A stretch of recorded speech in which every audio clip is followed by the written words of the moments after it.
السلام عليكم ورحمة الله وبركاته. الحمد لله إن الحمد لله نحمده ونستعينه ونستغفره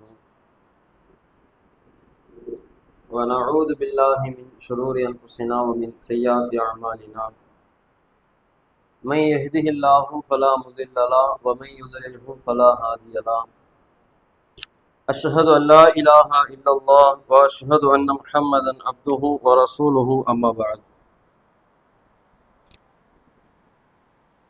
அளவற்ற அருளாளனும் நிகரில்லா அன்பாளனுமாகிய எல்லாம் அல்ல அல்லாஹுக்கே புகழ் அனைத்தும் உரித்தாகட்டுமாக. அல்லாஹுவின் சாந்தியும் சமாதானமும் நபிகள் நாயகம் ஸல்லல்லாஹு அலைஹி வஸல்லம் அவர்கள் மீதும் அவர்களுடைய குடும்பத்தார்கள் மீதும் அவர்களுடைய வாழ்க்கையை பின்பற்றி வாழ்ந்த சஹாபாக்கள் மீதும் தாபிஈன்கள் மீதும் தபா தாபிஈன்கள் மீதும் இந்த மார்க்க சொற்பொழிவு நிகழ்ச்சியிலே கலந்து கொண்டிருக்கிற நம் அனைவரின் மீதும் என்றென்றும் வற்றாமல் நிலவட்டுமாக. கண்ணியத்திற்குரிய எல்லாம் அல்ல அல்லாஹுவின் நல்லடியார்களே, தமிழ்நாடு தௌஹீத் ஜமாஅத் நாச்சிக்குளம் கிளையின் சார்பாக ஏற்பாடு செய்யப்பட்டிருக்கிற இந்த பெண்களுக்கான மார்க்க சொற்பொழிவு நிகழ்ச்சியில சீரழியும் இளைஞர்களும் சிந்திக்க வேண்டிய பெற்றோர்களும் என்கிற தலைப்பு எனக்கு வழங்கப்பட்டிருக்கிறது. பொதுவாக உலகத்திலே பிறக்கக்கூடிய ஒவ்வொரு மனிதரும் இந்த உலகத்தில் பிறக்கிற பொழுது எதையும் அறியாதவர்களாக, எதை பற்றிய சிந்தனையும் ஞானமும் இல்லாதவர்களாகத்தான் பிறக்கிறார்கள். எதுவும் அறியாத நபர்களாக பிறக்கக்கூடியவர்கள் தன்னுடைய முதுமை பருவத்தை அடைகிற பொழுது பல விஷயங்களை அறிந்தவர்களாக, பக்குவப்பட்டவர்களாக, அதிக சிந்தனை உடையவர்களாக ஒவ்வொரு காரியத்தை செய்கிற பொழுதும் இதை எப்படி செய்தால் சரியாக இருக்கும் என்பதையெல்லாம் கவனித்து யோசித்து செய்யக்கூடிய அளவிற்கு ஒரு பெரும் பக்குவம் அடைந்தவர்களாக மாறக்கூடிய நிலைகளை பார்க்கிறோம். அப்படி குழந்தையாக பிறக்கிற பொழுது எதுவும் தெரியாமல் பிறந்தவர்கள் தன்னுடைய முதுமை பருவத்தில் அவ்வளவு பக்குவத்தை அடைந்தவர்களாக மாறுகிறார்கள் என்று சொன்னால் அதற்கு அடிப்படையாக விளங்குவது இந்த குழந்தை பருவத்திற்கும் முதுமை பருவத்திற்கும் இடைப்பட்ட காலமாக இருக்கிற இளமை பருவத்திலே அவர்கள் கற்றுக்கொள்கிற, அவர்கள் அறிந்து கொள்கிற, அவர்கள் பார்த்து தெரிந்து கொள்ளக்கூடிய, காதுகளால் கேட்டு சிந்தித்து தன்னுடைய பக்குவத்தை வளர்த்து கொள்ளக்கூடிய இளமை பருவம்தான் ஒரு முக்கிய அடிப்படையாக இருந்து கொண்டிருக்கிறது. இந்த இளமை பருவம் என்பதை பொறுத்தவரையில மிக இறைவன் திருமறை குர்ஆனிலே சொல்லி காட்டுறான். ஒரு குழந்தை பிறக்கிற பொழுதும் எதுவும் தெரியாத, வலு இல்லாத, ஆரோக்கியம் இல்லாத குழந்தையாகத்தான் பிறக்கிறது. அதே குழந்தை முதுமையை அடைகிற பொழுதும் அந்த குழந்தை வலு இல்லாத ஒரு நிலையை தான், பலகீனமான நிலையை தான் அடைகிறது. அப்ப இதற்கு இரண்டுக்கும் இடைப்பட்ட காலத்தை, இளமை பருவத்தை இறைவன் எப்படி சொல்லுகிறான் என்று சொன்னால் அது ஒரு பலமான ஆரோக்கியமான ஒரு பருவமாக இறைவன் இளமை பருவத்தை சொல்லி காட்டுகிறான். அப்ப இந்த இளமை பருவத்தை நாம் இன்றைய காலகட்டத்தில் இருக்கக்கூடியவர்கள் எப்படி கழித்து கொண்டிருக்கிறார்கள், இந்த இளமை பருவம் எப்படி நமக்கு பக்குவத்தை பெற்று தருகிற ஒரு பருவமாக, பல சிந்தனைகளை வளர்த்து கொள்கிற ஒரு பருவமாக இளமை பருவம் இருக்கிற பொழுது இன்றைய காலகட்டத்தில் இருக்கக்கூடியவர்கள் இந்த இளமை பருவத்தை எப்படி கடந்து சென்று கொண்டிருக்கிறார்கள் என்பதனை பல செய்திகள், வாழ்க்கையினுடைய பல நடைமுறைகள்ல நம்ம பார்க்கலாம். இறைவன் திருமறையிலே சொல்லுகிறான், அல்லாஹ் ஒரு குழந்தையை பெற்றெடுக்க, ஒரு தாய் தன்னுடைய குழந்தையை பெற்றெடுக்கக்கூடிய தருணத்துல அந்த குழந்தையை இறைவன் வெளிக்கொண்டு வருகிற பொழுது என்ன செய்யறான்னு சொன்னா எதுவும் தெரியாத குழந்தையாக வெளிக்கொண்டு வர்றான். அல்லாஹ் இதை பற்றி திருமறையில சொல்லும் பொழுது வல்லாஹு அஹ்ரஜக்கும் மின் புதூனி உம்மஹாத்திக்கும் லா தஅலமூன ஷைஆ, நீங்கள் எதையும் அறியாதவர்களாக, எந்த விஷயத்தையும் தெரியாத நிலையில் என்ன செஞ்சீங்க, உங்களுடைய தாயினுடைய வயிற்றிலிருந்து இறைவன் உங்களை வெளிக்கொண்டு வந்தான். குர்ஆன்ல அல்லாஹ் சொல்லி காட்டுறான். எதுவுமே தெரியாது, உலக வாழ்க்கை நம்மை எதை நோக்கி அழைத்து செல்கிறது, உலகத்திலே நாம பயன்படுத்துகிற பொருட்கள் எப்படியானது, உணவு உண்ணக்கூடிய உணவு எப்படியானது, என்ன நோக்கத்திற்காக உலகத்தில இறைவன் நம்மை படைத்திருக்கிறான், உலகத்தில இறைவன் என்னென்ன கட்டளைகளை நமக்கு பிறப்பித்திருக்கிறான், ஒன்றும் தெரியாத ஒரு நிலையில்தான் மனிதனை அல்லாஹ் என்ன செய்யறான், இந்த உலகத்துல தன்னுடைய தாயினுடைய வயிற்றில் இருந்து வெளிக்கொண்டு வருகிறான். அப்படி வெளியே வரக்கூடிய அந்த குழந்தை இளமை பருவத்தை அடைகிற பொழுது எப்படி அந்த இளமை பருவத்தை கடந்து செல்ல வேண்டும் என்று சொன்னால், நல்ல பக்குவம் அடையக்கூடியவனாக, அந்த ஆரோக்கியமான காலகட்டத்துல இறைவன் எதற்காக இந்த உலகத்துல நம்மை படைச்சான், என்ன நோக்கம், உலகம் நம்மை எதை நோக்கி அழைத்து கொண்டிருக்கிறது, நாம பார்க்கக்கூடிய ஒவ்வொன்றும் நமக்கு என்ன பாடங்களை கற்பித்து தருகிறது, நாம கேட்கக்கூடிய ஒவ்வொரு விஷயங்களும் எப்படி நமக்கு நன்மையை பெற்று தருகிறது, இதிலிருந்து நான் எடுக்கக்கூடிய பாடங்கள் என்ன என்று சொல்லி அதிலிருந்து பல விஷயங்களை சிந்தித்து அவனுடைய ஆற்றலை வளர்த்து கொள்ளக்கூடியவனாக, அவன் பல அனுபவத்தை கற்றுக்கொள்ளக்கூடியவனாகத்தான் என்ன செய்யணும், இந்த உலக வாழ்க்கை அந்த இளமை பருவத்துல ஒரு இளைஞன் வளரக்கூடிய அந்த குழந்தை பருவத்திலிருந்து வளரக்கூடிய இளைஞன் அமைத்துக் கொள்ள வேண்டும். அப்படி அமைத்துக் கொள்வதற்கு, அல்லாஹ்வுக்கு நன்றி செலுத்துகிற அடியாராக இந்த இளமை பருவத்தை ஆக்கிக் கொள்வதற்கு, நம்மை அதிகமாக பக்குவப்படுத்திக் கொள்வதற்கு இறைவன் சொல்லக்கூடிய வழிமுறைகள் என்ன அப்படின்னு சொன்னால், இறைவன் அந்த வசனத்தினுடைய தொடர்ச்சியிலே சொல்லுகிறான், وَجَعَلَ لَكُمُ السَّمْعَ وَالْأَبْصَارَ وَالْأَفْئِدَةَ, உங்களுக்கு நாம் என்ன செஞ்சிருக்கிறோம், செவிகளை வழங்கி இருக்கிறோம், வல் அபுசாரை பார்வைகளை வழங்கி இருக்கிறோம், வல் அஃபீதத்தை சிந்திக்கக்கூடிய உள்ளத்தை வழங்கி இருக்கிறோம். ஏன் இதை வழங்கினோம் என்று சொன்னால், லஅல்லக்கும் தஷ்குரூன், நீங்கள் நன்றி செலுத்தக்கூடிய அடியாராக மாறுவதற்கு. ஒண்ணுமே தெரியாத நிலையில நீ அம்மாவை தெரிந்து வெளியில எடுத்துட்டேன், வெளியில வந்த உனக்கு காதை சேர்ப்பு கேட்பதற்கு காதையும் பார்ப்பதற்கு கண்ணையும் சிந்தித்து புரிந்து கொள்வதற்கு உள்ளத்தையும் நான் உனக்கு வழங்கி இருக்கிறேன். ஏன் என்று சொன்னால், அதை நீ சரியா பயன்படுத்தினு சொன்னா நீ அல்லாஹ்வுக்கு பயப்படக்கூடியவனாக, அல்லாஹ்வுக்கு நன்றி செலுத்தக்கூடிய அடியானாக உன்னால் மாற முடியும் என்று அல்லாஹ் குர்ஆன்ல சொல்லி காட்டுறான். இப்ப இந்த இரண்டு கான்செப்ட் எடுத்துக்கிறோம். இறைவன் நமக்கு தந்திருக்கிற மிகப்பெரிய ஒரு அற்கொடை, பல விஷயங்களை கண்களால் பார்க்கிறோம், என்ன நடக்கிறது, கண்களால் பார்க்கக்கூடிய விஷயங்களையும் காதுகளால் கேட்கக்கூடிய விஷயங்களை வைத்து எப்படி நம்மை நாம் தயார்படுத்திக் கொள்ளலாம். இன்றைக்கு உலகத்துல இந்த இரண்டு அருட்கொடைகளை நாம பயன்படுத்துகிற விதம் எப்படி இருக்கிறது என்பதை நாம சற்று கவனித்து பார்க்க வேண்டிய நிலையில் இருக்கிறோம். இரண்டிலுமே என்ன விஷயம், ஒரு இளைஞன் குழந்தை பருவத்திலிருந்து கொஞ்சம் கொஞ்சமாக வளர்ந்து இளமை பருவத்தை அடையக்கூடிய ஒரு இளைஞன் கண்களால் பார்க்கக்கூடிய விஷயம் என்ன, எவ்வளவு நல்ல விஷயங்கள் இருக்கிறது பார்ப்பதற்கு, கண்களால் பார்ப்பதற்கு ஏராளமான நல்ல நல்ல விஷயங்கள் இருக்கிறது. பள்ளிவாசல்ல தொழுகை நடத்தப்படுகிற பொழுது அந்த தொழுகை எப்படி நடக்கிறது என்பதை பார்க்கிறோம். பல புத்தகங்களை கொண்டு எடுத்து அதில் சொல்லப்படுகிற சட்டத்திட்டங்கள், இஸ்லாம் என்னென்ன சட்டத்திட்டங்களை சொல்கிறது என்பதை பார்த்து அறிந்து கொள்கிறோம். குர்ஆனுடைய தொடர்பை ஏற்படுத்தி கொண்டு குர்ஆனில் அல்லாஹ் என்ன சட்டங்களை எல்லாம் சொல்லி இருக்கிறார் என்பதை பார்த்து தெரிந்து கொள்கிறோம். இப்படி ஏராளமான நல்ல விஷயங்களை பார்த்து அதை நம்முடைய உள்ளத்திலே பதிய வைத்துக் கொண்டு நம்முடைய வாழ்க்கையை நேரான வழியிலே அமைத்துக் கொள்வதற்கு பல வழிகள் இருக்கிறது.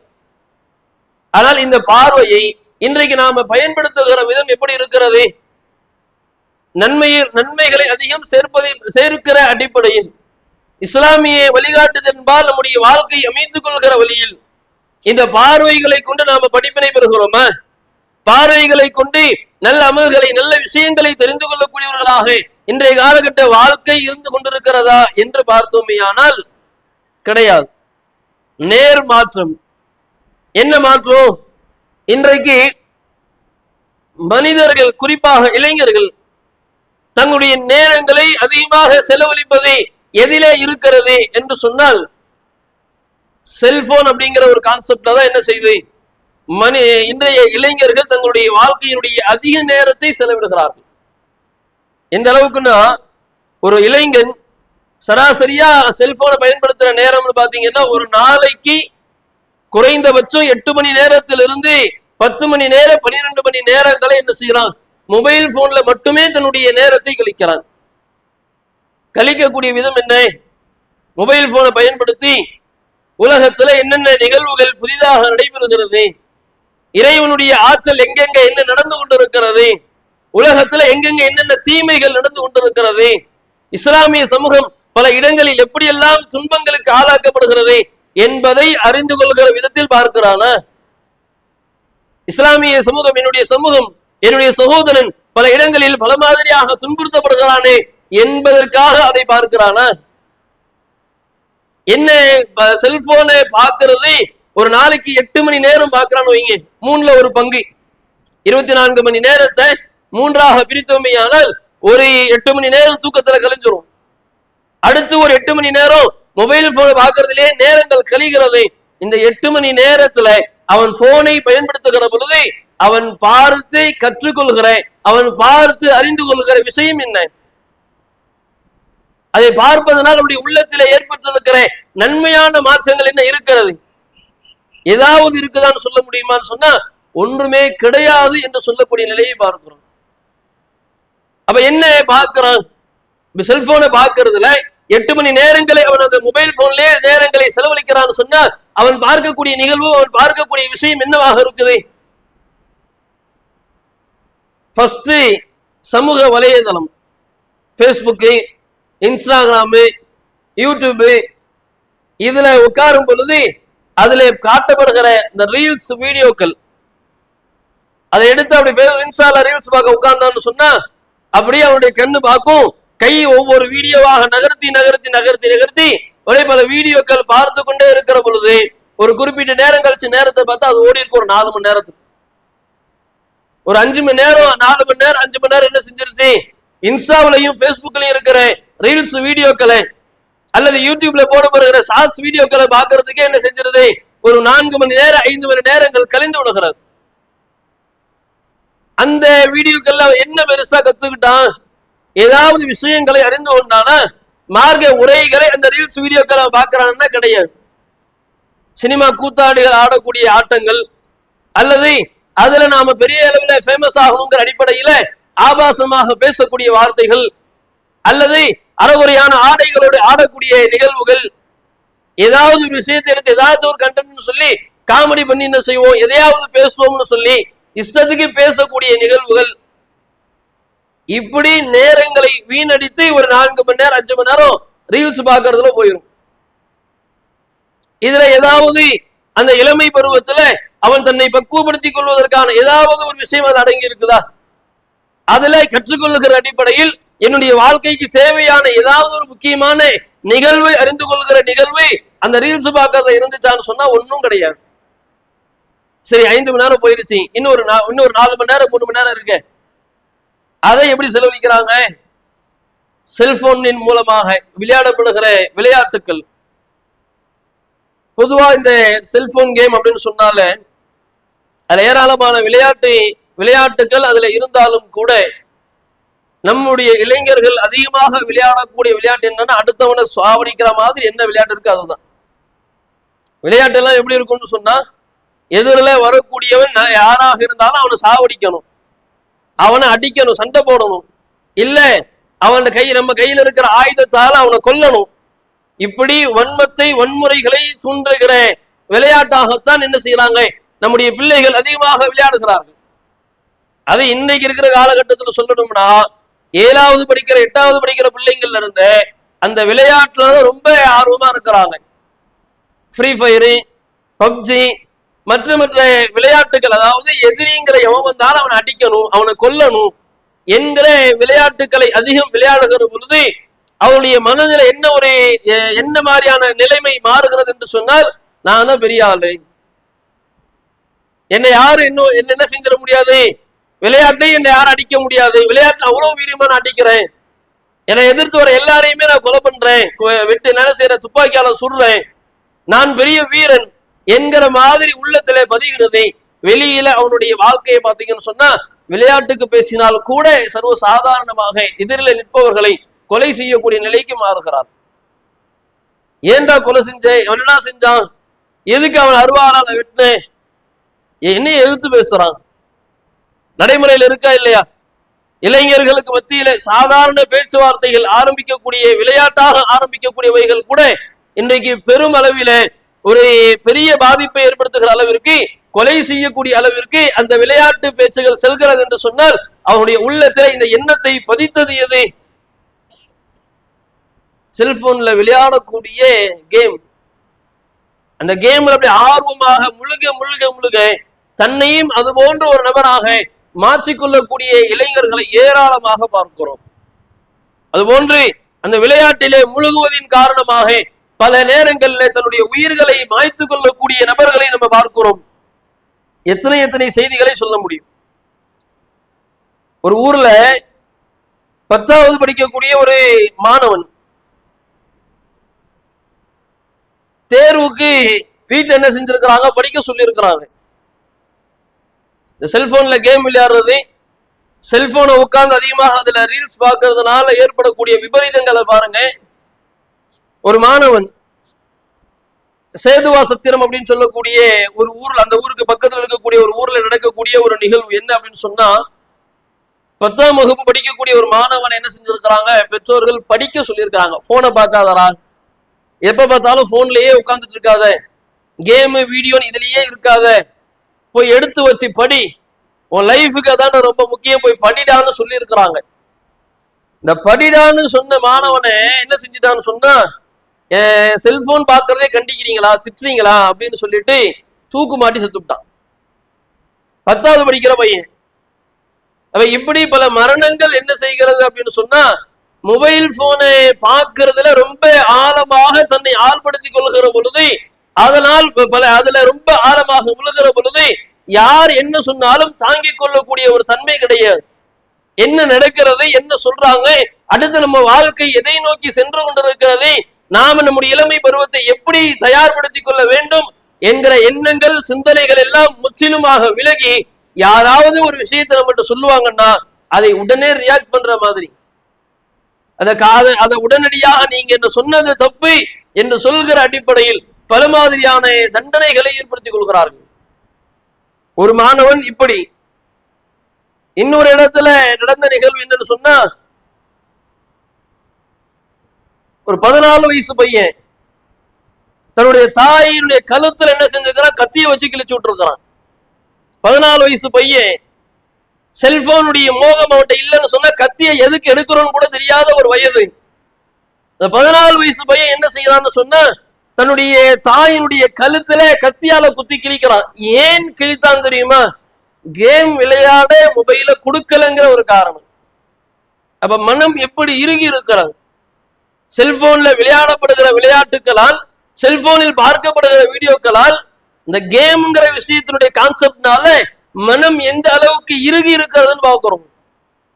ஒரு 14 வயசு பையன் கையில ஒரு கத்தியை எடுத்து தனது தாயின் கழுத்தை கிழிக்கிறான் என்று சொன்னால், அப்ப அவனுடைய உள்ளத்துல என்ன மனிதனையும் வளர்ந்திருக்கிறது. அந்த விளையாட்டு அவனை எதை நோக்கி அழைத்து சென்று கொண்டிருக்கிறது என்பதை நாம சிந்தித்து பார்க்க வேண்டிய இடத்துல இருக்கிறோம். அப்ப இளமை பருவத்துல இறைவன் பார்வையை நமக்கு தருகிறான். ஏன் தருகிறான் என்று சொன்னால், அந்த பார்வையை கொண்டு பல நல்ல விஷயங்களை பார்த்து, பல நல்ல விஷயங்களை படித்து, அதை கொண்டு நீ என்ன செய்ய, சிந்தித்து உன்னுடைய முதுமை பருவத்தை பக்குவம் அடைந்ததாக, உன்னுடைய இளமை பருவத்திலே அல்லாஹ்வுக்கு பயந்தவனாக வாழக்கூடியவனாக உன்னுடைய இளமையை சிந்தித்து மாற்றிக்கொள் என்பதற்கு ஒரு அருள்கொடையாக இறைவன் பார்வையை நமக்கு தருகிறான். அந்த பார்வை இன்றைக்கு எந்த தவறான வழியில இளைஞர்களுக்கு மத்தியிலே சென்று கொண்டிருக்கிறது என்பதை பார்க்கிறோம். அந்த வசனத்துல இறைவன் சொல்லக்கூடிய இன்னொரு விஷயம் என்ன அப்படின்னு சொன்னா, கேட்கக்கூடிய திறன், செவிகளை, காதுகளை என்ன செஞ்சிருக்கிறான், இறைவன் தந்திருக்கிறான். இதை கேட்கிற கான்செப்ட் இருக்குதுல்ல, இதுவும் நம்மள்ட்ட என்னது, முழுக்க முழுக்க நன்மையான விஷயங்களை கேட்பதை தாண்டி, நன்மையான விஷயங்களை கேட்க வேண்டும் என்று சொன்னால் அதை ஒரு பெரும் கடினமான விஷயமாக நினைத்து, காதல ஏதோ ஈயத்தை காய்ச்சி ஊத்துற மாதிரி ஒரு நன்மையான ஒரு மார்க்க சொற்பொழிவு நிகழ்ச்சிகளையோ அல்லது குர்ஆன் ஓதப்படுவதையே கேட்கணும்னு சொன்னா காதல என்னது, பெரிய ஈயத்தை காய்ச்சி ஊத்துற மாதிரி கடுமையான வேதனை. ஒரு பயான்ல உட்கார்ந்து பயான கேட்கணும்னா அவ்வளவு கஷ்டம். ஏன் கஷ்டம்? காதுல உட்கார்ந்து நன்மையான விஷயத்தை கேட்கணும், கடினம். வெளியில போகணும், விளையாடணும், வேற வேற காரியங்களை ஈடுபடுத்தணும். காதை கொடுத்து நன்மையான விஷயங்களை அறிந்து கொள்ள வேண்டும் என்கிற நிலை கிடையாது. ஆனால் இந்த காதுகளில் இறைவன் தந்திருக்கிற கேட்கும் திறனை கொண்டு இன்றைக்கு சமூகம் எப்படியான ஒரு வழிகேட்டில் இழிவின்பால் சென்று கொண்டிருக்கிறது என்று சொன்னால், காதுகளால் கேட்கப்படுகிற சினிமா பாடல்கள், இசைகள், இஸ்லாம் எதெல்லாம் தடுத்து இருக்குன்னு சொல்லுதோ அதை செய்யறதுல நம்ம பசங்களுக்கு கொஞ்சம் கூட வெக்கம் இருக்காது. இஸ்லாத்துல பொறுத்தவரையில இசைங்கிறது ஹராமான ஒரு விஷயம். அதுல பல மருத்துவ ரீதியான காரியங்களும் இருந்து கொண்டிருக்கிறது. மருத்துவர்கள் என்ன செய்யறாங்க? இசை எந்த அளவுக்கு ஒரு மனிதனை மதிமயக்கி இருக்கிறது, எந்த அளவுக்கு அவருடைய காதில் இருக்கிற நரம்புகளை, மூளையில் இருக்கிற செல்லுகிற நரம்புகளை பாதிப்புக்குள்ளாக்குறது, அவனுக்கு எந்த அளவுக்கு மன அழுத்தத்தை ஏற்படுத்துகிறது, மன வேதனையை தருகிறது என்பதை எல்லாம் இன்றைக்கு மருத்துவர்கள் பல கருத்துக்களை சொல்லுகிறார்கள். நம்மாலும் பாட்டு கேட்டுக்கிட்டு தான் இருக்கிறோம். காதுல ஹெட்செட் தூக்கி வச்சான் அப்படின்னு சொன்னா அவன் கேட்கக்கூடிய பாடல் அவனுடைய காதுக்கு மாத்திரமல்ல, ஹெட்செட்ல கேட்கறது கூட பக்கத்துல இருக்கிறவங்க காதலையும் விழுவும். அந்த அளவுக்கு ஃபுல்லா சவுண்ட வச்சுக்கிட்டு 2 காதலையும் ஹேர்போன் மாட்டிட்டு என்ன செய்யறான்? பாடல்கள் கேட்டுக்கொண்டுதான் இருக்கிறான். சரி, ஏன் பாட்டு கேட்கிற? பாட்டு கேட்கிறேன், பல சோகமான பாடல்கள், பல வைப்ஸை ஏற்படுத்துகிற பல உணர்ச்சிகரமான பாடல்கள் கேட்கிற. ஏன் கேட்கிற? என்ன விஷயம், என்ன காரணம்? ஒருவன் காதுல 2 காதலையும் ஹெட்செட் தூக்கி மாட்டிக்கிட்டு ரொம்ப உருக்கமான பாடல்களை கேட்கிறான்னு சொன்னா அது ஒவ்வொரு இதுக்கும் ஒரு பாட்டு இருக்கு. மனது கவலையா இருக்குன்னா அதுக்கு ஒரு பாட்டு, காதல் தோல்வி ஆயிடுச்சு அதுக்கு ஒரு பாட்டு, வண்டியை வேகமா ஓட்ட போறோம்னா அதுக்கு ஒரு பாட்டு, ஜிம்ல போய் ஒர்க் அவுட் பண்ண போறோம்னா அந்த இடத்துல நம்முடைய உணர்ச்சிகளை வெளிப்படுத்துற மாதிரி அதற்கு சில பாடல்கள். எல்லா இடத்திலுமே பாடல்களை கேட்கிறான். சரி, கேட்கிறல்ல, கேட்பதனால் உனக்கு கிடைத்த நன்மை என்ன? கேட்பதனால் உனக்கு ஏற்பட்டிருக்கிற நன்மைகள் என்ன இருக்கிறது? ஒருத்தவன் ரொம்ப சோகமான பாடல்களை கேட்கிறான். உதாரணத்துக்கு, ஏன்டா சோகமான பாட்டு கேட்கிற, என்னடா பிரச்சனை? மனசுல நிறைய கஷ்டம், வேதனை. வீட்டுல போனா நான் எது செஞ்சாலும் வீட்டுல அம்மா அத்தா திட்டிக்கிட்டே இருக்கிறாங்க. வெளியில போனா நண்பர்கள் என்ன செய்யறாங்க, யாரும் மனசு விட்டு பேச மாட்டேங்கிறான். எல்லா இடத்திலும் எனக்கு பல மாதிரியான பிரச்சனை. வேலைக்கு போனா முதலாளி திட்டுறான். நான் இப்படி பல இடங்கள்ல சண்டை சொல்லி மனசுல ரொம்ப கவலையா இருக்கு. இந்த கவலையை நீக்கிறதுக்கு பாட்டு கேட்கிறேன். சரி, பாட்டு கேட்டல்ல, உன்னுடைய கவலை போயிருச்சா? நீ பாடல்களை கேட்டதனால், உன்னுடைய தாய் தந்தையர்கள் திட்டியதனால் ஏற்பட்ட கவலை, கடையில முதலாளி திட்டின கவலை, நண்பர்களுக்கு மத்தியில ஏற்பட்ட சண்டையினுடைய கவலை, மற்ற மற்ற கவலைகள் எல்லாம் உனக்கு முழுமையாக தீர்ந்து விட்டதா என்று சொன்னால், அப்படி கேள்வி கேட்டோம்னு இங்க திரும்ப கண்ணில் கையை வச்சுக்கிட்டு அழுவான். ஏண்டா பாட்டு கேட்டேன், நான் எதெல்லாம் மறக்கணும்னு நினைச்சனோ எல்லாத்தையும் அது திரும்ப நினைவுபடுத்திடுச்சு. இருக்கா இல்லையா? சில இடங்கள்ல பார்க்கிறோம், இந்த பாடல்கள் என்ன செய்துன்னு சொன்னா பல மனிதர்களுடைய உள்ளத்துல அவன் மறக்க வேண்டும் என்கிற பக்கங்களை எல்லாம் மீண்டும் நினைவுக்கு கொண்டு வந்து அவனுடைய உள்ளத்துல அது பெரும் கவலையை ஏற்படுத்தி கடைசியில் அவன் தூக்கு மாட்டி சாவர நிலைக்கு கொண்டுட்டு போய் விட்டுறது. எது? எந்த பாடல்கள் நம்முடைய மனதை குழுகுலுன்னு வச்சிருக்கும்னு நினைக்கிறானோ அந்த பாடல்கள் தான் அவனை அழிவின்பால் அழைத்து செல்லக்கூடியவைகளாக இருந்து கொண்டிருக்குது. பாடல்கள் கேட்கறதுனால மனதில் ஏதோ ஒரு மன மகிழ்ச்சி நினைக்கிறோம். உண்மையிலே மன மகிழ்ச்சி பாடல்களை கேட்பதனால் கிடையாது. இந்த பாடல்கள் கேட்கிற பொழுது மீண்டும் மீண்டும் அந்த நினைவுகள் நம்முடைய உள்ளத்திலே திரும்ப திரும்ப திரும்ப ஏற்பட்டு அது மீண்டும் மன அழுத்தத்தை நமக்கு ஏற்படுத்தி நம்மை அழிவின்பால் அழைத்து செல்கிற காரியங்களாகத்தான் சினிமா பாடல்கள் இருந்து கொண்டிருக்கிறது. இசைகள் அப்படித்தான் இருந்து கொண்டிருக்கிறது. அப்ப இளமை பருவத்துல நல்ல நல்ல விஷயங்களை காதுகளால் கேட்டு தன்னுடைய வயதை, தன்னுடைய பருவத்தை நான் பக்குவப்படுத்திக் கொள்ளக்கூடியவனாக, இறைவனுக்கு அஞ்சக்கூடியவனாக என்னை தயார்படுத்திக் கொள்வதற்கு என்னை ஒரு ஆளாக நான் தயார்படுத்தலாம் சொன்ன இந்த மூளை என்ன செய்து மழுகி விடுகிறது. பாடல்கள் கேட்க கேட்க கேட்க அடுத்து புதிதாக எந்த ஒரு சிந்தனையும் மூளையிலே சிந்திக்க விடாமல், எதையும் யோசிக்க விடாம ஒரு மனிதன் மூளை மழுகடிச்சிருச்சு சொன்னா, ஒரு பைத்தியக்காரனாயிட்டானா எப்படி இருப்பான் அப்படித்தான் இருக்கான். ஏன் அப்படின்னு சொன்னா, எப்படி மது அருந்தினால் ஒரு மனிதன் என்ன செய்கிறான் என்பது தெரியாத ஒரு போதையாக இருக்குதோ, பாடல்கள் கேட்பதும் அப்படித்தான். நீங்க சில நபர்களை பார்க்கலாம், ரோட்ல போயிட்டு இருப்பாங்க, 2 காதுலயும் ஹெட்செட் இருக்கும். இப்பெல்லாம் புதுசா ஏர்பட்ஸ்ல வந்துருச்சு இல்ல, இப்ப இருக்கிற புல்லட் ஏர்பட்ஸ்ல காதுக்குள்ள மாட்டிட்டு அவன் பேசுறது கூட அவனுக்கு கேட்காது. அவன் கத்தி பேசுனாதான் அவன் காதுல மெதுவா மனசுக்குள்ள பாடுற மாதிரி கேட்கும். நீங்க அப்படிலாம் வந்துருச்சு. அப்ப என்னன்னா, ரோட்ல நடந்து போயிட்டு இருக்கும் போது இப்போ அந்த உணர்ச்சியை ஏற்படுத்துற மாதிரி ஒரு பாடல் வருதுன்னா திடீர்னு கத்தி பாடுவான். அவனே அறியாம அவன் கத்தி பாடுவான். பக்கத்துல இருக்கிறவன் கூப்பிட்டு சொல்லுவான், மனசுக்குள்ள பாடு, சத்தமா பாடுறான். என்னடா அவன் கூப்பிட்டு சொல்லுவானே, மனசுக்குள்ள பாடுறா, வெளியில பாடிட்டு இருக்கிறேன், சப்தமா பாடிட்டு இருக்கிறாடாம்பா. அவனுக்கே தெரியாது நம்ம பாடிக்கிட்டு இருக்கிறோம். அப்படி வைத்தியக்காரன் என்ன செய்வாங்க, பாடக்கூடிய நிலைக்கெல்லாம் அந்த இசை அவனை மலகடிக்கிறது என்பதை பார்க்கிறோம். அப்ப இளமை பருவத்தை இந்த கேட்கக்கூடிய திறனை கொண்டு இளமை பருவத்தில் நான் அதிக பாடங்களை கற்றுக்கொள்ளணும். கேட்பதின் மூலமாக மார்க்க சொற்பொழிவை கேட்கிறோம். அல்லாஹ் எந்த மாதிரியான சட்டத்திட்டங்களை சொல்லுகிறான், கேட்டு என்னுடைய வாழ்க்கையை சரி பண்ணணும். காதை கொடுத்து குர்ஆன் ஓதப்படுகிற வசனங்கள் ஓதப்படுகிற அதை காது கொடுத்து கேட்கணும். அதில் அல்லாஹ் என்னென்ன சட்டங்களை சொல்றான், அதை கொண்டு என் வாழ்க்கையை பக்குவப்படுத்திக் கொள்வதற்கு, என் வாழ்க்கையில பல அனுபவங்களை நான் அறிந்து கொள்வதற்கு இந்த காதை பயன்படுத்தணுமே தவிர இப்படி வழிகேட்டில சீர்கேட்டின்பால் தன்னை தானே அழித்துக் கொள்கிற வழிகளின்பால் நம்முடைய காதுகளை பயன்படுத்தக்கூடாது. ஆனா இன்னைக்கு இளைஞர்கள் அப்படித்தான் பயன்படுத்தி கொண்டிருக்கிறார். இதுவெல்லாம் சொல்லக்கூடிய நிகழ்வுகள் என்ன? இப்ப இறைவன் எதற்காக காதுகளை தந்தன்னு சொல்றானோ, எதற்காக பார்க்கக்கூடிய கண்களை தந்தன்னு சொல்றான், நீ இறையச்சம் உடையவனாக ஆவதற்கு, அல்லாஹ்வுக்கு நன்றி செலுத்தக்கூடியவனாக நீ மாறுவதற்கு அதை தருகிறேன் என்று இறைவன் சொல்லுகிறான். ஆனா இன்னைக்கு நம்ம என்ன செய்யறோம்னு சொன்னா, அதை அப்படியே ஆப்போசிட்டா போயிட்டு இருக்கிறோம். ஒவ்வொரு மனிதனும் உலக வாழ்க்கையில் தன்னுடைய வாழ்க்கையை எப்படி நகர்த்தி கொண்டு செல்லுகிறானோ, ஒரு முஸ்லீம் தன்னுடைய வாழ்க்கையை அப்படிதான் இன்னைக்கு நகர்த்தி கொண்டு போயிட்டு இருக்கிறானே தவிர தன்னை பற்றியோ தன்னுடைய குடும்பத்தை பற்றியோ தன்னுடைய சமூகத்தை பற்றியோ அக்கறை, மனித நேயம், இஸ்லாம் சொல்லக்கூடிய வழிமுறைகள் எதுவும் அறிந்து கொள்ளாமல் செல்லக்கூடிய நிலைகளை பார்க்கிறோம்.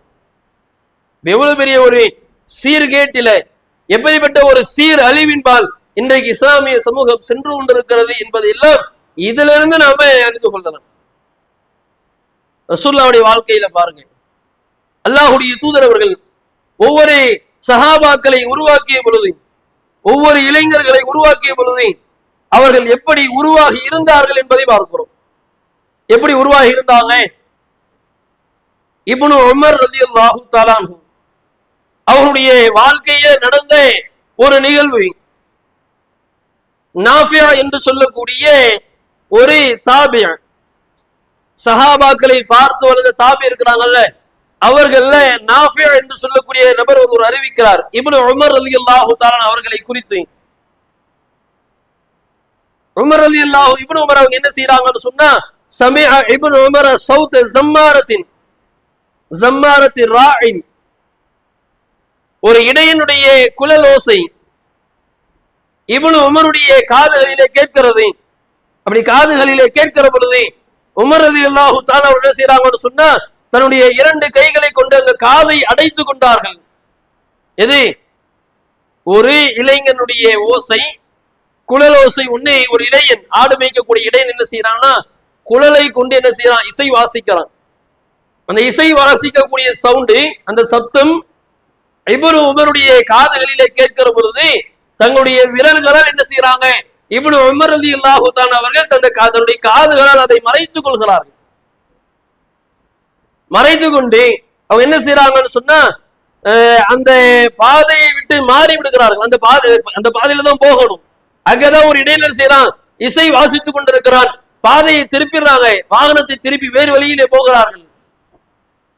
சிறிது நேரம் ஆகிறது, நாஃபியா அவர்களிடத்துல கேட்கிறாங்க, யா நாஃபியா அத்தஸ்மஉ, அந்த சத்தம் உனக்கு கேட்கிறதா அப்படிங்கிறாங்க. இப்ப நாஃபி சொல்றாங்க, ஆமா இவ்வளவு மேல கேக்குது. அப்ப இன்னும் கொஞ்சம் தூரம் போறாங்க, சிறிது நேரம் கழிக்கிறது, மீண்டும் கேட்கிறார்கள், அந்த சத்தம் இப்ப கேக்குதா? இல்ல கேட்கல. அப்படியானால் வாகனத்தை திருப்பி நம்ம வழியில போகலாம் அப்படின்னு சொல்லிட்டு இப்னு உமர் ரலியல்லாஹு தஆலா அவர்கள் சொல்லுகிறார்கள், ரஅய்து ரசூலுல்லாஹி ஸல்லல்லாஹு அலைஹி வஸல்லம் وسمع صوت زمارة راع فصنع مثل هذا. அல்லாஹ்வுடைய தூதர் அவர்கள் இப்படி ஒரு இடையன் குழலோசையை வைத்து இசை வாசிக்கிற பொழுது அல்லாஹ்வுடைய தூதர் அவர்களும் தங்களுடைய கைகளால் தங்களுடைய காதுகளை அடைத்து கொண்டதை நான் பார்த்தேன், அதனால நானும் இப்படி செஞ்சேன்னாங்க. ஒரு இளமை பருவத்துல இப்னு உமர் ரலியல்லாஹு தஆலா அவர்களுடைய எண்ணம், அல்லாஹ்வுடைய தூதர் அவர்கள் தடுத்த காரியத்தை செய்யவே கூடாது. இன்றைக்கு நம்ம இளைஞர்கள் அப்படி இருக்கிறாங்களா? இன்றைக்கு வளரக்கூடிய இளைஞர்கள் அல்லாஹ்வுடைய தூதர் அவர்கள் என்ன சொன்னாங்க, அல்லாஹ் எதை காண்பித்து தந்தான், மார்க்கம் எதை எனக்கு வழிகாட்டுகிறதோ அதை ஒருபொழுதும் செய்வேன், தடுத்த காரியத்தை எந்த நிலையிலும் செய்ய மாட்டேன் என்கிற ஒரு மனநிலைக்கு இன்றைக்கு நம்முடைய சமூகத்தினுடைய இளைஞர்கள் வார்த்தெடுக்கப்படுகிறார்களா, வளர்கிறார்களா என்று சொன்னால் கிடையாது. அதுக்கு நேர் மாற்றம். இஸ்லாமிய மார்க்கம் எதை தடுத்திருக்கிறது, இஸ்லாமிய மார்க்கம் எதை செய்யக்கூடாது என்று சொல்லுகிறது, அதைத்தான் இன்றைக்கு நம்முடைய பிள்ளைகள், நம்முடைய வளரக்கூடிய இளைஞர்கள், வளர்ந்திருக்கிற இளைஞர்கள் துணிச்சலாக விரும்பி செய்யக்கூடிய நிலைகளை நம்ம பார்க்கிறோம். எந்த அளவுக்கு அப்படின்னு சொன்னா, ஒரு நன்மையான காரியம், ஒரு தொழுகை இருக்குது. இன்றைக்கு வளரக்கூடிய இளைஞர்களுடைய மார்க்கத்தினுடைய தொடர்பு எப்படி தெரியுமா? தொழ தெரியாது, தொழுகை வைக்க தெரியாது, பாங்கு சொல்ல தெரியாது, பாங்குக்கு பதில் சொல்வதற்கோ இகாமத்து சொல்வதற்கோ தெரியாது, மார்க்கத்தை மக்களிடத்துல எடுத்து சொல்ல தெரியாது. அப்படியே ஒரு கட்டத்துல நீ தொழுகை வைன்னு சொன்னா வெக்கமா இருக்குதுங்கிறாங்க. தொழுகை வைக்க தெரிந்த சில இளைஞர்கள் கூட போய் ஜமாத்து தொழுகையை நடத்துன்னு சொல்லுகிற பொழுது ஒன்று தெரியாது என்று சொல்லுகிறான், அதுல வெக்கம் கிடையாது. ஆனால் தெரிந்தாலும் கூட தொழுகை வைக்கிறதுக்கு வெக்கமா இருக்குதுங்கிறான். ஜனாசா தொழுகை வைடா, பின்னாடி அவ்வளவு பேர் இருக்கிறாங்க, தொழுகை வைக்கிறதுக்கு வெக்கமா இருக்குது. ஆனால் இந்த தொழுகை வைப்பதற்கு வெக்கமாக இருக்கிறது, தொழுகைக்கு மக்களை வாருங்கள் என்று சொல்லி அழைப்பு கொடுப்பதற்கு வெட்கமாக இருக்கிறது. மார்க்கத்தை இஸ்லாமிய அல்லாஹ்வுடைய தூதரவர்கள் சொன்ன செய்தியை தன்னோடு இருக்கிற சக நண்பர்களிடத்திலே சொல்வதற்கு வெட்கமாக இருக்கிறது. தொலை தெரியாதுன்னு சொல்றதுல வெட்கம் கிடையாது. தொலை வைக்கணும்னு சொல்லுகிற பொழுது தொலை வைக்க தெரியும், ஆனா வைக்கிறதுக்கு வெட்கமா இருக்கும்னு சொல்லக்கூடிய இளைஞர்கள் தொலை வைக்க தெரியாது என்று சொல்வதில் வெட்கம் கிடையாது. எப்படி வளர்ந்திருக்கிறாங்கன்னு பாருங்க. குர்ஆன்ல எத்தனை சூறாக்களை மரணமா செஞ்சிருக்கிறேன், குர்ஆனை சரளமாக பார்த்து ஓதக்கூடிய நிலையில இன்றைக்கு நீ இருக்கிறியா? தெரியவா குர்ஆனை ஓத தெரியுமான்னா தெரியாது என்று சொல்வதில் வெட்கம் இல்லை. தைரியமா சொல்லிடுவான், குர்ஆன் எல்லாம் ஓத தெரியாது. யார் குர்ஆன் ஓத தெரியும்? குர்ஆன் எல்லாம் நமக்கு ஓத தெரியாது என்று வெட்கமில்லாமல் துணிந்து சொல்லக்கூடிய நிலைகளை பார்க்கிறோம். அதே போன்று தவறுகளை செய்கிற பொழுதும் வெட்கப்படுறது கிடையாது. தொழுகையில பின்னாடி ஒரு 20 பேர் 25 பேர் நிக்கிறாங்கன்னு வைங்க, அவங்களோடு இருந்து அவர்களுக்கு இமாமத்து செஞ்சு தொழுகை வைக்க 20 பேர் இருக்கிறாங்களே, எப்படி ஜமாத்தோடு தொழுகை வைக்கிறது அப்படின்னு என்ன செய்வாங்க? வெட்கப்படுவாங்க. ஆனா ரோட்ல ஒரு 100 பேர்கிட்ட நின்றுட்டு இருப்பான், சிகரெட் அடிக்கிறதுக்கு வெக்கம் இருக்காது. அது 100 பேருக்கு முன்னாடி உட்கார்ந்து மது அருந்துறதுக்கு வெக்கம் இருக்காது. அப்ப தவறுகளை செய்கிற பொழுதும் இஸ்லாமிய மார்க்கம் சொல்லி இருக்கிற சட்டத்திட்டங்களை தெரியாது என்று சொல்லுகிற பொழுது நம்முடைய இளைஞர்கள் வெட்கப்படுவதில்லை. ஆனால் தெரிந்த காரியத்தை நடைமுறைப்படுத்தணும், இஸ்லாம் சொன்னது மாதிரி செய்யணும், அதை முன்னாடி நின்று வழி நடத்தணும்னு சொன்னா அதுல ஒரு பெரும் கூச்சம் ஏற்படுகிறது என்று சொன்னால் இன்றைக்கு சமூகம் எந்த நிலையில போய்கிட்டு இருக்குதுன்னு பாருங்க. ரசூலுல்லாஹ்வுடைய காலத்துல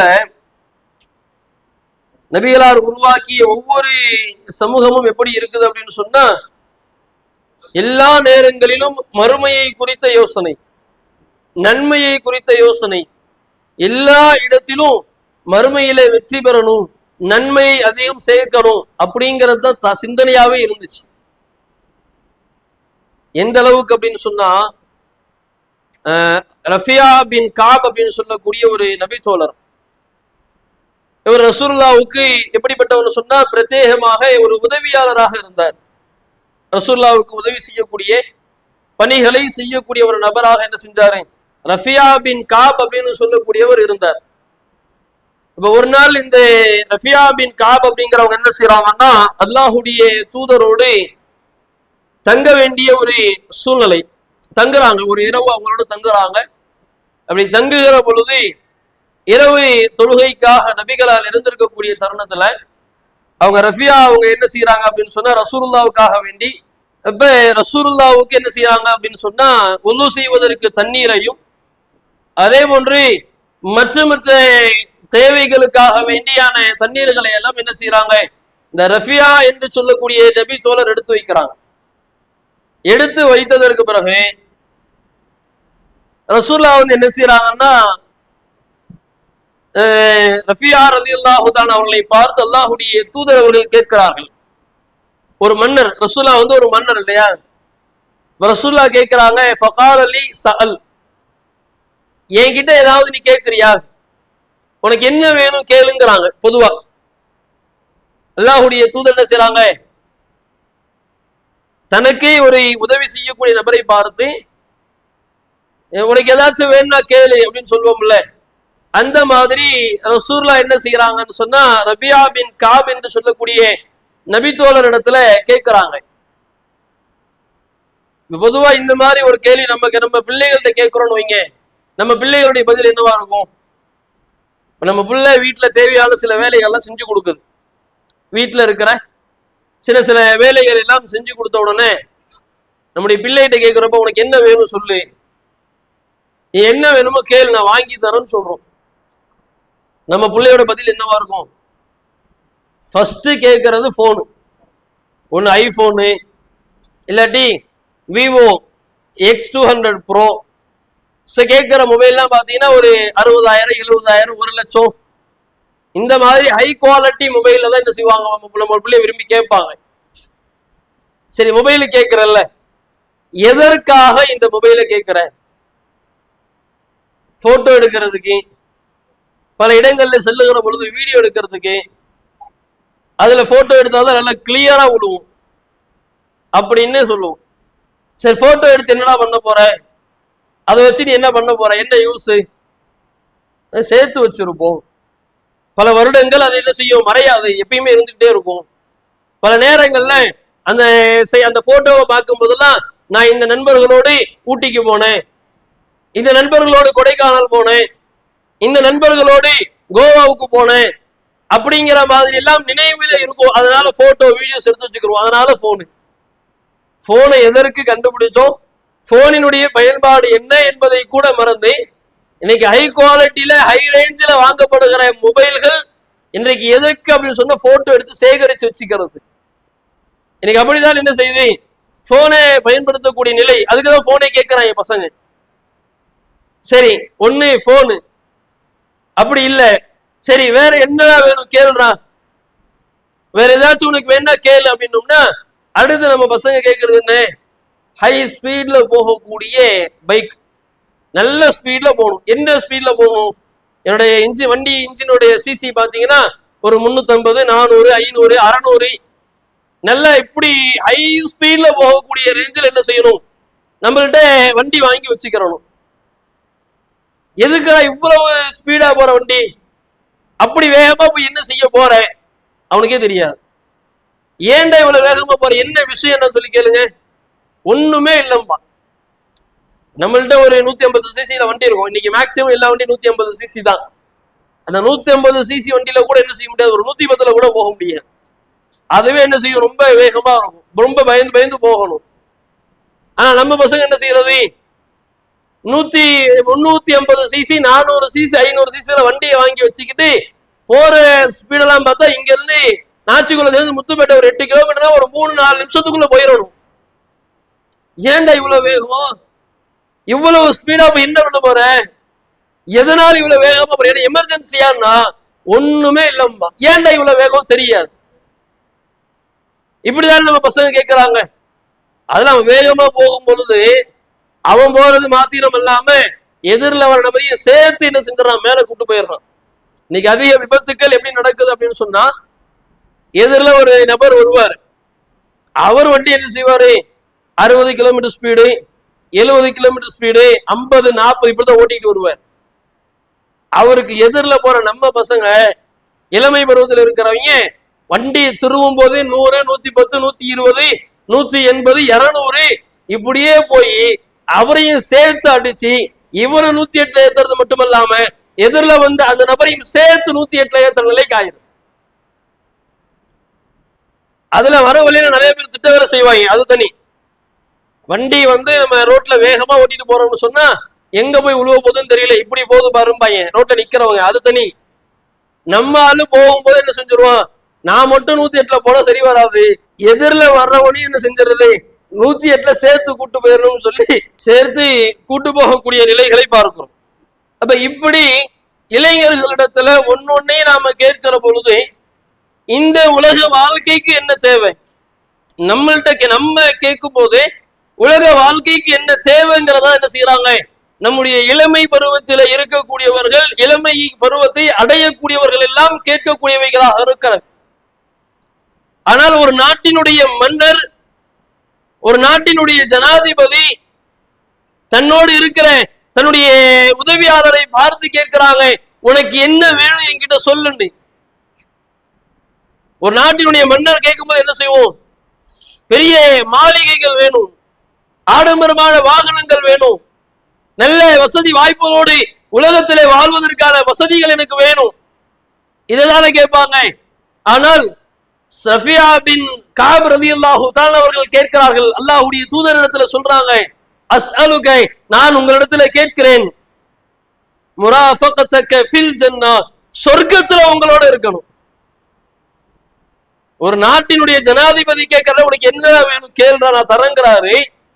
ஒரு இளமை பருவத்தில இருக்கிற ஒரு நபி தோழர் உலகத்துல எனக்கு என்ன வேணும்னு கேட்கல, ஆனால் கேட்பது ஒரு நாட்டினுடைய ஜனாதிபதிங்கிறத தாண்டி கேட்கக்கூடிய ஆள் ஒரு அல்லாஹ்வுடைய தூதர். என்கிட்ட என்ன வேணும்னு கேட்டிருக்கிறது ஒரு நாட்டினுடைய மன்னர், அது அல்ல. கேட்கிற ஆள் யாரு, அல்லாஹ்வுடைய தூதரு. அல்லாஹ்வுடைய தூதர் என்கிட்ட ஒண்ணு கேட்கிறாருன்னு நான் அதற்கு தகுந்த மாதிரி கேட்கணும் அப்படின்னு யோசித்து அவர்கள் பதிலளிக்கிறார்கள். அல்லாஹ்வுடைய தூதர் அவரிடத்துல சொல்றாங்க, அல்லாஹ்வின் தூதரே, சொர்க்கத்தில் உங்களோடு தோழமையாக நான் இருக்க வேண்டும். எப்படி சஹாபாக்கள் ரசூலுல்லாஹ்வுடைய வளர்ப்பு பாருங்க. உலகத்துல எனக்கு ஆடம்பரமான வாழ்க்கையோ, ஆடம்பரமான வீடோ, வசதியான வாய்ப்புகளோ அதெல்லாம் எனக்கு எதுவுமே இல்லை, எனக்கு எதுவும் வேண்டாம், சொர்க்கத்தில் உங்களோடு தோழமையாக இருக்கணும். எனக்கு அந்த சொர்க்க வாழ்க்கை, அதுவும் உங்களோடு இருக்கிற வாழ்க்கை வேண்டும் என்று சொல்லி அந்த தருணத்துல கூட அல்லாஹ்வுடைய தூதர் கேட்கிறார்கள் என்கிற சிந்தனை வருதில்ல. ரசூலுல்லாஹ் எப்படி உருவாக்கி இருக்கிறாங்கன்னு பாருங்க. அல்லாஹ்வுடைய தூதர் அவர்கள் பிறகு அந்த நபி தோழர் இடத்துல சொல்லுகிறார்கள், வேற ஏதாவது வேணுமான்னு கேட்கிறாங்க.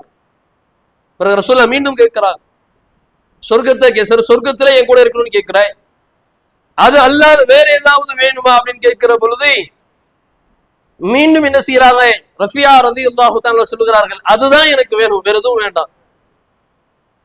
எனக்கு என்ன வேணும், சொர்க்கத்துல நான் உங்களோட இருக்கணும், எனக்கு அதுதான் வேணும், வேற எதுவுமே வேண்டாம் என்று சொல்லுகிற பொழுது அல்லாஹ்வுடைய தூதர் அவர்கள் சொல்லுகிறார்கள், உனது நன்மைக்காக அதிகம் வணக்கத்திலே ஈடுபட்டு எனக்கு உதவியாக நீ அல்லாஹ் சொர்க்கத்துல என்னோட இருப்ப அப்படிங்கிறாங்க.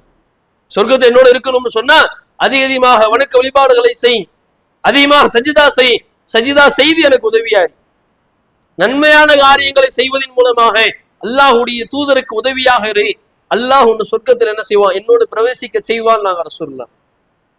அப்ப இளமை பருவம், சஹாபாக்களுடைய இளமை பருவம் எப்படி உயர்ந்ததாக இருந்தது. ரசூலுல்லாஹ் தடுத்த காரியத்தை ஒருபோதும் செய்யக்கூடாதுங்கிறதையும் சஹாபாக்கள் இருந்திருக்கிறாங்க. எல்லா தருணத்திலும் உலக வாழ்க்கை என்பது எனக்கு முக்கியம் அல்ல, மறுமை வாழ்க்கைக்கான ஏற்பாடுகளை நான் செய்து கொள்ள வேண்டும் என்பதை ஒவ்வொரு தருணத்திலும் சஹாபாக்களுடைய வாழ்க்கை நிரூபித்து காட்டுகிறது. அதோடு மாத்திரமல்ல, சமுதாய அக்கறையுடையவர்களாகவும் அன்றைய சஹாபாக்களை அல்லாஹ்வுடைய தூதர் அவர்கள் வளர்த்து இருக்கிறார்கள். எப்படி வளர்த்து இருக்கிறாங்க, ஸைத் பின் சாபித் ரலியல்லாஹு தஆலா அன்ஹு ஒரு சமுதாய அக்கறை, எவ்வளவு பெரிய ஒரு சமுதாய அக்கறை அப்படின்னு சொன்னா, ஸைத் பின் சாபித் ரலியல்லாஹு தஆலா அவர்களுக்கு அவங்க யார் அப்படிங்கிறது மேக்சிமம் எல்லாருக்குமே தெரியும். குர்ஆனை ஒன்று திரட்டிய ஒரு நபி தோழர். ரசூலுல்லாஹ் இருக்கும் பொழுது ஸைத் பின் சாபித் ரசூலுல்லாஹ் என்ன செய்வாங்கன்னா தன்னுடைய எழுத்தாளராக வச்சிருந்தாங்க. இறைவன் ஏதாவது வசனத்தை அருள்வானையானால் ரசூலுல்லாஹ் என்ன செய்வாங்க, எழுத்தாளர்களாக இருக்கக்கூடியவர்கள ஸைத் பின் சாபித் ஒருத்தவங்க, சாபித் ரலி அவங்க அழைச்சு சொல்லுவாங்க, ஸைதே இதை இந்த இதுல எழுதி வச்சுக்கிடுங்க, இது அல்லாஹ் வஹியா வந்திருக்குதும்பாங்க. அப்படி என்ன செய்வாங்க, எழுதி வச்சுக்கிடுவாங்க. இப்படி எழுதி வைத்துக் கொள்ளக்கூடிய பண்பு என்ன செஞ்சுச்சு, ரசூலுல்லாஹ் ஸைத் பின் சாபித் ரலியல்லாஹு அன்ஹு அப்படி வச்சிருந்தாங்க. அது மாத்திரமல்லாது அல்லாஹ்வுடைய தூதர் அவர்கள் மற்ற பகுதிகளுக்கு, மற்ற பக்கத்தில் இருக்கக்கூடிய நாடுகளுக்கெல்லாம், மன்னர்களுக்கெல்லாம் கடிதம் எழுதணும் அப்படின்னா ரசூலுல்லாஹ் சொல்ல சொல்ல சொல்ல ஸைத் பின் சாபித் ரலியல்லாஹு தஆலா செய்வாங்க, அப்படியே கடிதத்தை எழுதுவாங்க. இதுக்கு ரசூலுல்லாஹ் ஸைத் பின் சாபித் ரலியல்லாஹு தஆலா அவர்களை தன்னுடைய எழுத்தாளராக என்ன செஞ்சிருந்தாங்க, ஏற்படுத்தி இருந்தாங்க. இப்ப யூதர்களுடைய மன்னர்களுக்கு ஒரு கடிதம் எழுதணும். இப்ப ரசூலுல்லாஹ் என்ன செய்யறாங்கன்னா, ரசூலுல்லாஹ்வுக்கு எழுத படிக்க தெரியாது. ஸைத் பின் சாபித் ரலியல்லாஹு தஆலா அவர்களுக்கு யூதர்களுடைய மொழி தெரியாது, அவங்களுக்கு அரபி தான் தெரியும், யூதர்களுடைய மொழி தெரியாது. இப்ப ரசூலுல்லாஹ் என்ன செய்யறாங்க அப்படின்னா, ஒரு யூதனை அழைத்து நான் சொல்ல சொல்ல உங்க மொழியில எழுத சொல்றாங்க. எழுதி என்ன செய்வோம், அந்த மன்னருக்கு அனுப்புவோம் அப்படிங்கிறாங்க. அப்ப ரசூலுல்லாஹ்வுக்கு ஒரு யோசனை. என்ன யோசனை அப்படின்னா, நாமே ஒரு விஷயத்தை எழுத சொல்றோம், அவன் எழுதக்கூடிய மொழி நமக்கு தெரியாது, நாம ஒன்ன சொல்லி அவன் வேற ஒன்றை எழுதி அதை அந்த மன்னருக்கு நாம அனுப்பி அதனால் நமக்கு மத்தியில பெரும் ஏதேனும் போரே ஏற்பட்டு விடுமோ, அல்ல சண்டைகள் அது உருவாயிடுமோ அப்படிங்கிற மாதிரி அல்லாஹ்வுடைய தூதர் அவர்கள் ஒரு பயம் ஏற்படுகிறார். அப்ப ரசூலுல்லாஹ் என்ன செய்யறாங்கன்னா, ஸைத் பின் சாபித் ரலியல்லாஹு தஆலா அவர்களுக்கு ஒரு கட்டளை பிறப்பிக்கிறார்கள். என்ன கட்டளை அப்படின்னா, ஸைத் பின் சாபித் ரலியல்லாஹு தஆலா அவர்களே சொல்லுகிறார்கள், அமரனி அல்லாஹ்வுடைய அமரனி ரசூலுல்லாஹி ஸல்லல்லாஹு அலைஹி வஸல்லம், அல்லாஹ்வுடைய தூதர் அவர்கள் எனக்கு ஒரு கட்டளை பிறப்பித்தார்கள். என்ன கட்டளை, தஅல்லம்து லஹு கிதாப யஹூதா, யூதர்களுடைய மொழியை, அவர்களுடைய அந்த வேதத்தை நீ என்ன செய், அறிந்து கொள், கற்றுக்கொள் அப்படின்னு அல்லாஹ்வுடைய தூதர் அவர்கள் சொன்னாங்க. இன்னி நிச்சயமாக நான், வல்லாஹி அல்லாஹ் மீது ஆணையாக, மா ஆமனு யஹூதா அலல் கிதாபி, அவர்களுடைய அந்த வேதத்தை நான் என்ன செஞ்சேன், முழுமையாக அறிந்து கொண்டேன். எப்படி அறிஞ்சுக்கிட்டேன் தெரியுமா, ஃபதஅல்லமஹு, அதை நான் முழுமையாக கற்றுக்கொண்டேன். ஃபலம் யமுர் பி இல்லா நிஸ்ஃபு ஷஹரன், ஒரு மாதத்தினுடைய பாதி நாட்களில் நான் என்ன செஞ்சேன், யூதர்களுடைய முழுமை அந்த மொழியை முழுமையாக நான் அறிந்து கொண்டேன், கற்றுக்கொண்டேன் அப்படிங்கிறாங்க. 15 நாள்ல என்ன செஞ்சிருக்கிறாங்க, அல்லாஹ்வுடைய தூதர் அவர்கள் பிறப்பித்த ஒரு கட்டளை, ஒரு யூதர்களுடைய மொழியை அறிந்து கொள், அல்லாஹ்வுடைய தூதர் அவர்கள் சொன்னதனால் 15 நாட்கள்ல, ஒரு மாதத்துல பாதி நாள்ல என்ன செஞ்சேன்னு சொன்னா அவர்களுடைய மொழியை நான் முழுமையாக கற்றுக்கொண்டேன் அப்படிங்கிறாங்க.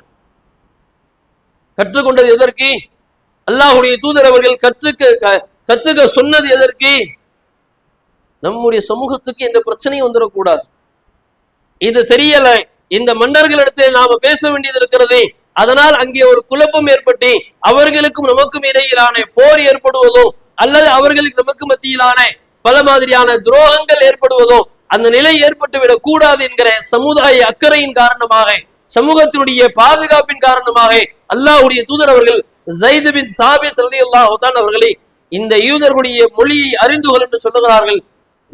ஸைத் பின் சாபித் அவர்கள் 15 நாட்களில் அந்த மொழியை கற்றுக்கொள்கிறார்கள் என்றால் சமுதாயத்தின் மீது எந்த அளவுக்கு அக்கறையுடையவர்களாக, சமுதாயத்தினுடைய பாதுகாப்பின் மீது சமுதாயத்தினுடைய சிந்தனையுடையவர்களாக அல்லாஹ்வுடைய தூதர் அவர்கள் ஸைத் பின் சாபித் அவர்களை உருவாக்கி இருக்கிறார்கள் என்பதை பார்க்கும்.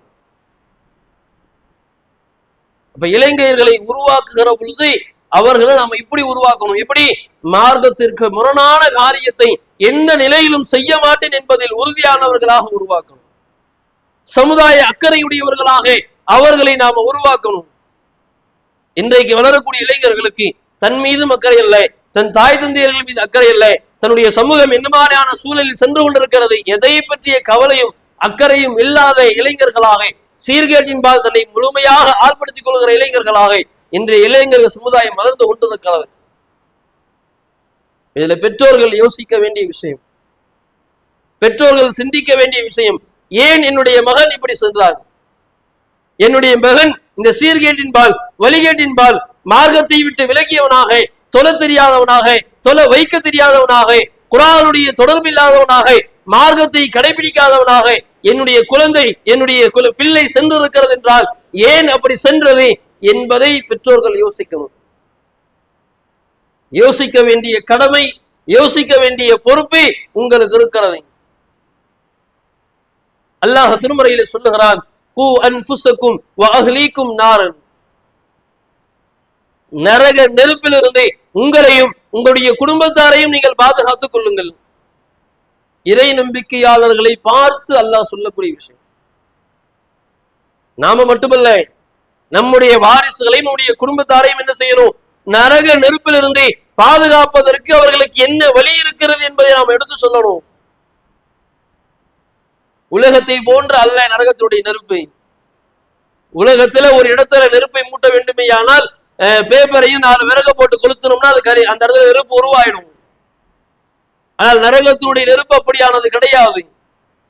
நரகத்துடைய எரிபொருளாக இறைவன் குர்ஆனிலே சொல்வது என்னன்னு சொன்னா, மனிதர்களையும் கற்களையும் அல்லாஹ் சொல்லி காட்டுறான். கற்களை கொண்டு அந்த நரக நெருப்பை அல்லாஹ் தயார்படுத்தி இருக்கார்.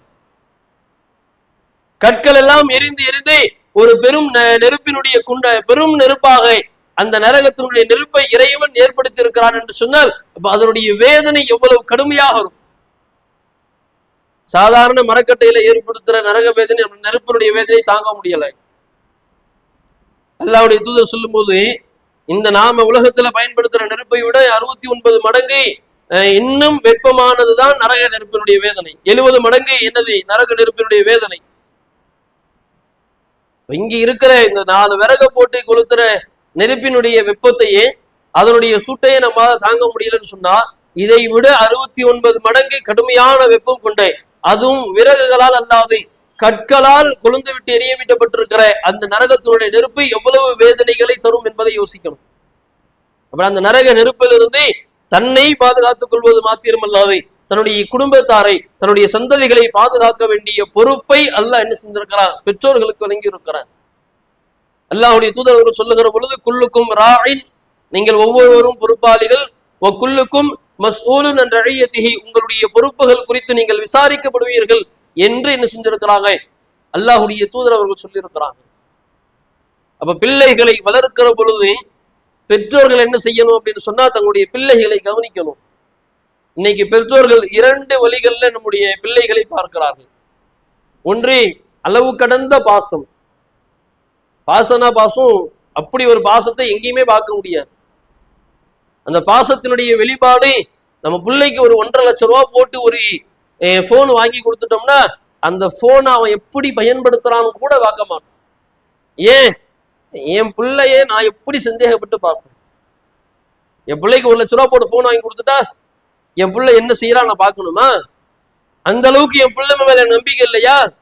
என் பிள்ளைய நான் சந்தேகப்படணுமான்னு சொல்லி அதீத நம்பிக்கையோடு கலந்த பாசத்தை நாம வைக்கிறோம். அதுவும் தவறு.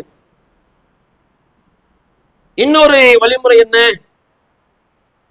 எது செஞ்சாலும் போட்டு அடி அடி அடி அடி அடின்னு அடிக்கிறது.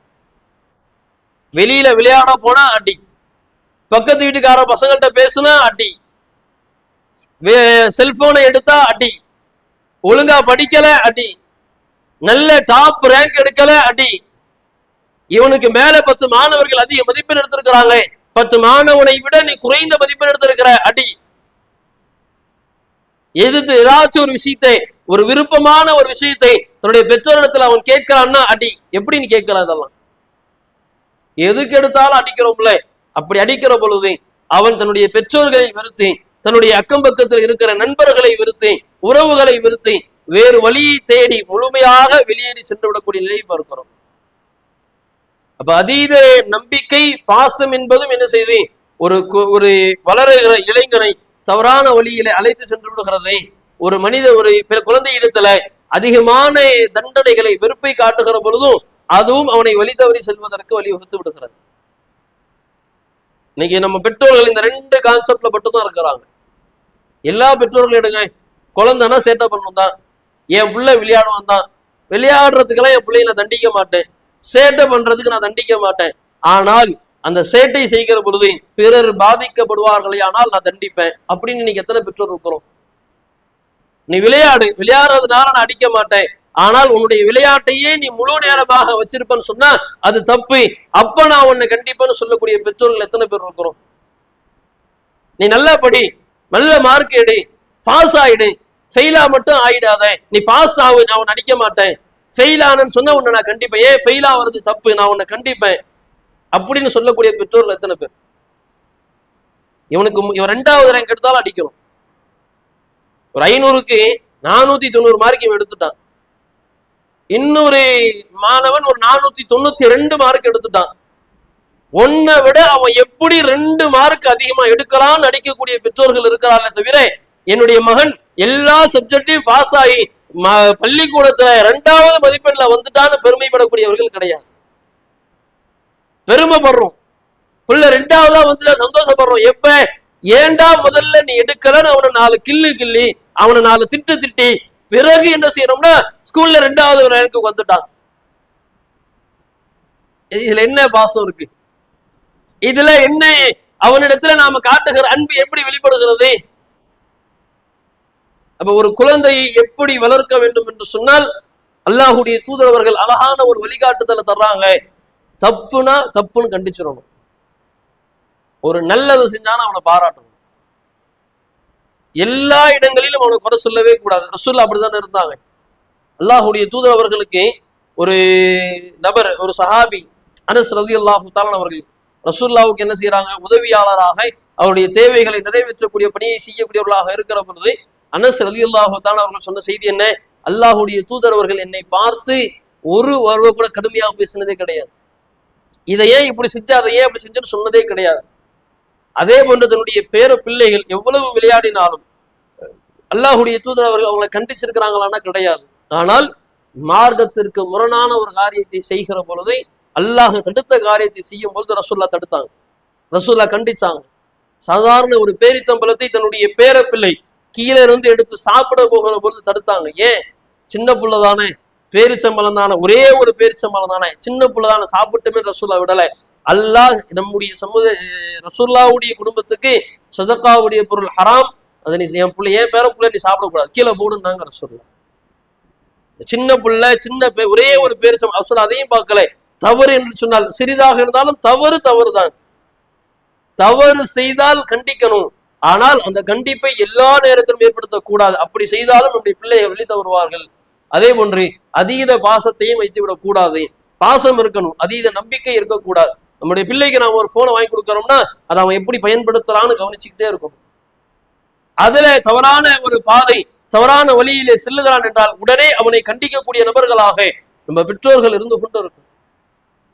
அப்படி இருந்தோம்னு சொன்னாதான் வளர்கிற சமூகம் நல்ல நிலையில் வளரும். அதை தாண்டி கூடுதலாக வணக்க வழிபாடுகளுக்கு பெற்றோர்கள் கட்டாயம் நம்முடைய பிள்ளைகள் இடத்துல அதிக முக்கியத்துவத்தை கொடுத்து சொல்லணும். சாதாரண காரணங்களை எல்லாம் சொல்லி தொழுகையின் பக்கமோ அல்லது மற்ற மார்க்க நிகழ்ச்சிகளின் பக்கமோ நன்மையான காரியத்தின் பக்கமோ நம்முடைய பிள்ளைகளை தடுத்து விடுகிறோம். உண்மையில் அதுதான் அவர்களை பெரிய வழிகேட்டின்பால் கொண்டு போய் சேர்க்கும். தொழுகைக்கு நீங்கள் உங்களுடைய பிள்ளைகளை சிறு பிள்ளைகள் இருந்து அனுப்பத்தான் அல்லாஹுடைய பயம் அவருடைய உள்ளத்துல வளரும். எல்லா இடத்திலும் இறைவன் என்னை பார்க்கிறான் என்கிற பயம் அந்த இளைஞனுடைய உள்ளத்துல வளர வேண்டும் என்று சொன்னால் சிறுபிள்ளையாக இருக்கிற பொழுதே நீ தொழுகைக்கு போன்னு சொல்லிக்கிட்டே இருக்கணும்.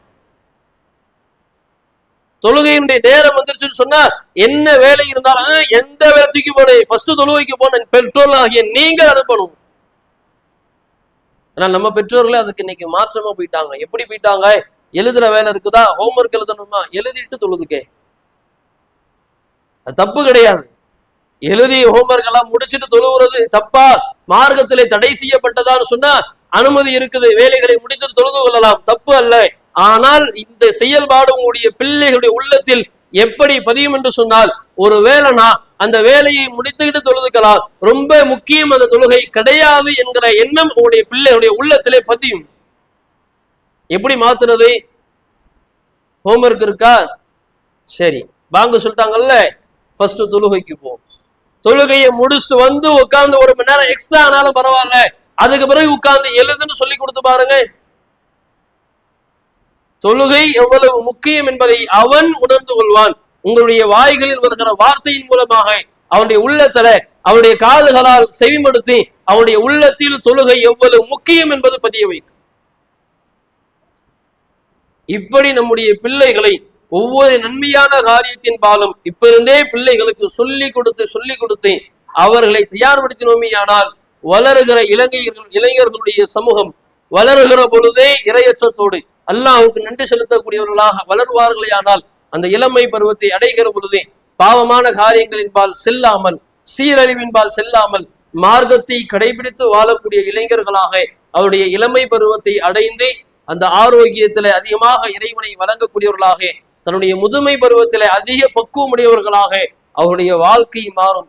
அப்படி அல்லாஹுவை பயந்து அல்லாஹுக்கு நன்றி செலுத்துகிற இளைஞர்களாக வளருகிற சமுதாயத்தை உருவாக்குவதற்கு ஒவ்வொரு பெற்றோர்களும் தங்களுடைய பிள்ளைகள் அப்படி வளர வேண்டும் என்கிற ஆசையோடு அவர்களுக்கு மார்க்கத்தை அதிகம் எடுத்து சொல்லக்கூடியவர்களாக, மார்க்கத்தின்பால் அவர்களை அதிகம் அனுப்பி வைக்கக்கூடியவர்களாக அந்த வளருகிற சமுதாயத்தை உருவாக்கி நாளைய இளைஞர்கள் சமுதாயம் என்பதை சமுதாய அக்கறையோடு, அவனை குறித்த அக்கறையோடு, அவருடைய பெற்றோர்களை குறித்த அக்கறையோடு வளர்ந்து சீரழிவின்பால் இல்லாமல் மறுமையினுடைய வெற்றிக்காக இருக்கக்கூடியவர்களாக வாழ்வதற்கு வல்ல இறைவன் நம் அனைவருக்கும் அருள் புரிவானாக என்கிற பிரார்த்தனையோடு எனது உரையை நிறைவு செய்கிறேன். வாஹிர் தவானா அல்ஹம்துலில்லாஹி ரப்பில் ஆலமீன். அஸ்ஸலாமு அலைக்கும் வரஹ்மத்துல்லாஹி வபரகாத்துஹு.